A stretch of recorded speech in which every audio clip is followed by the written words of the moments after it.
ತೊಂಡೆಕಾಯಿ ಕಡಲೆಕಾಳು ಮಸಾಲೆ ಪಲ್ಯ ನೋಡ್ತಿದ್ರೆ ತಿನ್ಬೇಕು ಅನಿಸ್ತಾ ಇದೆ. ಹಾಯ್ ಎಲ್ರಿಗೂ ನಮಸ್ಕಾರ. ಆರ್ ಅಡುಗೆ ಮನೆಗೆ ಸ್ವಾಗತ. ಈ ರೆಸಿಪಿ ಹೆಂಗ್ ಮಾಡೋದು ಅಂತ ಬನ್ನಿ ಮುಂದೆ ವಿಡಿಯೋದ ನೋಡೋಣ. ಈ ವಿಡಿಯೋ ಇಷ್ಟ ಆದರೆ ನಿಮ್ಮ ಫ್ಯಾಮಿಲಿ ಫ್ರೆಂಡ್ಸ್ಗೆ ಶೇರ್ ಮಾಡಿ. ನಮ್ಮ ಚಾನೆಲ್ನ ಸಬ್ಸ್ಕ್ರೈಬ್ ಮಾಡೋದು ಮರಿಬೇಡಿ. ಇವಾಗ ಒಂದು ಕುಕ್ಕರ್ ತೊಗೊಂಡು ಓವರ್ ನೈಟು ಸೋಕ್ ಮಾಡಿರೋ ಕಡಲೆಕಾಳನ್ನ ಹಾಕೋತಾ ಇದೀವಿ. ಒಂದು ಅರ್ಧ ಸ್ಪೂನಷ್ಟು ಎಣ್ಣೆ, ಒಂದು ಸ್ವಲ್ಪ ಅರಿಶಿನ, ಒಂದು ಪಿಂಚ್ ಸೋಡಾ. ಆರ್ ಅಡುಗೆ ಮನೆಯವ್ರೆ ನೀರು ಹಾಕ್ಬಿಡಿ. ಸಾಕು. ಇದು 2 ವಿಷಲ್ ಮಾತ್ರ ಕೂಗಿಸ್ಕೊಳೋಣ ಫಸ್ಟು. ಇಡೀ ಕುಕ್ಕರು ಕೂಗೋಷ್ಟರಲ್ಲಿ ತೊಂಡೆಕಾಯನ್ನ ಈ ಥರ ಕಟ್ ಮಾಡ್ಕೊಂಬಿಡೋಣ. ಒಂದು ಅರ್ಧ ಕೆ ಜಿ ತೊಗೊಂಡಿದ್ದಾರೆ ನಮ್ಮ ಆರ್ ಅಡುಗೆ ಮನೆಯವರು. ಅರ್ಧ ಕೆ ಜಿ ಆರ್ ಅಡುಗೆ ಮನೆಯವ್ರೆ ಅರ್ಧ ಕೆ ಜಿ ಇದೆ ನೋಡಿ. ಈ ಥರ ಎಲ್ಲ ಉದ್ದುದ್ದು ಕಟ್ ಮಾಡ್ಕೊಂಡಾಗಿದೆ ನೋಡಿ. ಕುಕ್ಕರ್ 2 ವಿಷಲ್ ಕೂಗಿ ತಣ್ಣಗಾಗಿದೆ. ಇವಾಗ ಇದಕ್ಕೆ ಹೆಚ್ಚಿಟ್ಕೊಂಡಿರೋ ತೊಂಡೆಕಾಯಿ ಹಾಕೊಂಬಿಡೋಣ. ಇವಾಗ ಇದಕ್ಕೆ ಸ್ವಲ್ಪ ಉಪ್ಪು ಹಾಕ್ಕೊಂಡು ಸ್ವಲ್ಪ ನೀರು ಹಾಕ್ಕೊಳ್ಳೋಣ. ನೀರು ಹಾಕ್ಕೊಂಡು ಇದನ್ನು 1 ವಿಷಲ್ ಕೂಗ್ಸ್ಕೊಂಬಿಡೋಣ. ಇವಾಗ ಕುಕ್ಕರ್ ಕೂಗಿ ತಣ್ಣಗಾಗೋಷ್ಟರಲ್ಲಿ ಒಂದು ಮಸಾಲೆ ರೆಡಿ ಮಾಡ್ಕೊಬಿಡೋಣ. ಒಂದು 2 ಟೇಬಲ್ ಸ್ಪೂನ್ ಅಷ್ಟು, 2 ರಿಂದ 3 ಟೇಬಲ್ ಸ್ಪೂನ್ ಇದೆ ಧನಿಯಾ ಹಾಕ್ಕೊತಾ ಇದ್ದೀನಿ. 1 ಟೇಬಲ್ ಸ್ಪೂನ್ ಅಷ್ಟು ಜೀರಿಗೆ, 1 ಟೇಬಲ್ ಸ್ಪೂನ್ ಅಷ್ಟು ಸಾಸಿವೆ, ಖಾರಕ್ಕೆ ಬೇಕಾದಷ್ಟು ಮೆಣಸು, 1/4 ಟೇಬಲ್ ಸ್ಪೂನ್ ಅಷ್ಟು ಮೆಂತ್ಯ. ಇದಕ್ಕೆ ಎಣ್ಣೆ ಹಾಕ್ತಾರಂಗೆ ರೋಸ್ಟ್ ಮಾಡ್ಕೊಬೇಕು ನೋಡಿ. ಇದೆಲ್ಲ ಸ್ವಲ್ಪ ಫ್ರೈ ಆಗ್ತಾ ಇದ್ದಂಗೆ ಸ್ವಲ್ಪ ಕರಿಬೇವು ಹಾಕ್ಕೊತಾ ಇದ್ದೀನಿ.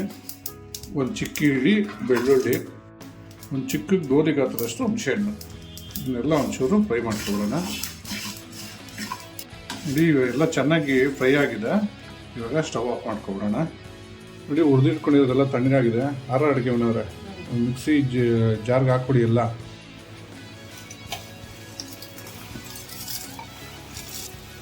ಒಂದು ಅರ್ಧ ಹೋಳಷ್ಟು ಚಿಕ್ಕ ಹೋಳು ತೆಂಗಿನಕಾಯಿ ತುರಿದಿರೋದು ಹಾಕ್ಕೊತಾ ಇದ್ದೀವಿ.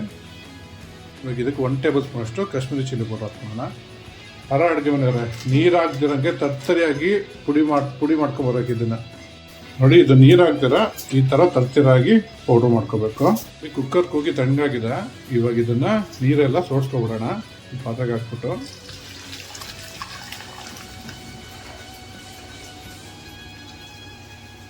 ಒಂದು ಪ್ಯಾನ್ ತೊಗೊಂಡು ಸ್ವಲ್ಪ ಎಣ್ಣೆ ಹಾಕೋಣ. ಸಾಸಿವೆ ಹಾಕ್ಬಿಡಿ. ಆರ್ ಅಡುಗೆ ಮನೆಯವ್ರೆ ಎಣ್ಣೆ ಕಾದಿದೆ. ಸ್ವಲ್ಪ ಜೀರಿಗೆ, ಕಡಲೆಬೇಳೆ ಹಾಕ್ಕೊಡಿ, ಕರಿಬೇವು ಹಾಕ್ಬಿಡಿ. ಇಲ್ಲಿ ಸ್ವಲ್ಪ ಇದೆಲ್ಲ ಫ್ರೈ ಮಾಡ್ಕೊಂಡು ಆಮೇಲೆ ಹಾಕೋಣ. ಕಡಲೆಬೇಳೆ ಫ್ರೈ ಆಗ್ತದಂಗೆ ಕರಿಬೇವು ಹಾಕೋಣ. ಹೆಚ್ಚಿಟ್ಕೊಂಡಿರೋ ಈರುಳ್ಳಿ ಇದೆಲ್ಲ ಚೆನ್ನಾಗಿ ಒಗ್ಗರಣೆಲ್ಲ ಬಾಡ್ಕೊಂಬಿಡೋಣ. ನೋಡಿ ಒಗ್ಗರಣೆ ಎಲ್ಲ ಚೆನ್ನಾಗಿ ಬಾಡಿದೆ. ಇವಾಗ ಬೇಯಿಸಿಟ್ಕೊಂಡಿರೋ ಕಡಲೆಕಾಳು ಮತ್ತು ತೊಂಡೆಕಾಯಿನ ಹಾಕೊಂಬಿಡೋಣ. ಹಾಕ್ಕೊಂಡು ಒಂದ್ಸರಿ ಒಗ್ಗರಣೆ ಜೊತೆ ಮಿಕ್ಸ್ ಮಾಡ್ಕೊಳ್ಳೋಣ. ಅದು ಚೆನ್ನಾಗಿ ಮಿಕ್ಸ್ ಮಾಡ್ಕೊಂಡಾದ್ಮೇಲೆ ಕರ್ದಿಟ್ಕೊಂಡಿರೋ ಆಲೂಗಡ್ಡೆ ಹಾಕ್ಕೊತಾ ಇದ್ದೀನಿ. ಇದಕ್ಕೆ ರುಚಿಗೆ ತಕ್ಕಷ್ಟು ಉಪ್ಪು ಹಾಕೋಣ. ಚೆನ್ನಾಗಿ ಒಂದ್ಸರಿ ಮಿಕ್ಸ್ ಮಾಡ್ಕೊಂಬಿಡೋಣ. ಇವಾಗ ಇದಕ್ಕೆ ಪುಡಿ ಮಾಡಿ ಇಟ್ಕೊಂಡಿದ್ವಲ್ಲ ಮಸಾಲೆ ಪೌಡ್ರು ಅದನ್ನು ಹಾಕ್ಕೊಂಬಿಡೋಣ. ಇದನ್ನೆಲ್ಲ ಮಿಕ್ಸ್ ಮಾಡ್ಕೊಂಬಿಡೋಣ. ಇದನ್ನು ಮುಚ್ಚಿಟ್ಬಿಟ್ಟು ಒಂದು 2 ರಿಂದ 3 ನಿಮಿಷ ಬೇಗ ಬಿಟ್ಬಿಡೋಣ. ನೋಡಿ ಇದಕ್ಕೊಂದು ಅರ್ಧ ಟೇಬಲ್ ಸ್ಪೂನ್ ಅಷ್ಟು ಗರಂ ಮಸಾಲ ಹಾಕ್ಕೊತಾ ಇದ್ದೀನಿ. ಇವಾಗ ಇದನ್ನೆಲ್ಲ ಮಿಕ್ಸ್ ಮಾಡ್ಕೊಂಬಿಡೋಣ. ನೋಡಿ ಎಲ್ಲ ಚೆನ್ನಾಗಿ ಬೆಂದಿದೆ. ಇವಾಗ ಕೊತ್ತಂಬರಿ ಹಾಕ್ಕೊಂಡು ಸ್ಟವ್ ಆಫ್ ಮಾಡ್ಬಿಡೋಣ. ಆರ್ ಅಡುಗೆ ಬಂದರೆ ಚೆನ್ನಾಗಿ ಬೆಂದಿದೆಯಲ್ಲ, ಇವಾಗ ಆಗಿದೆ. ಆಫ್ ಮಾಡಿಬಿಡಿ. ತೊಂಡೆಕಾಯಿ ಮಸಾಲೆ ಕಡಲೆಕಾಯಿ ಪಲ್ಯ ರೆಡಿ ಆಗಿದೆ. ಟ್ರೈ ಮಾಡಿಬಿಟ್ಟು ಹೇಗಿತ್ತು ಅಂತ ಕಮೆಂಟ್ ಬಾಕ್ಸಲ್ಲಿ ತಿಳಿಸಿ. Thanks for watching our video.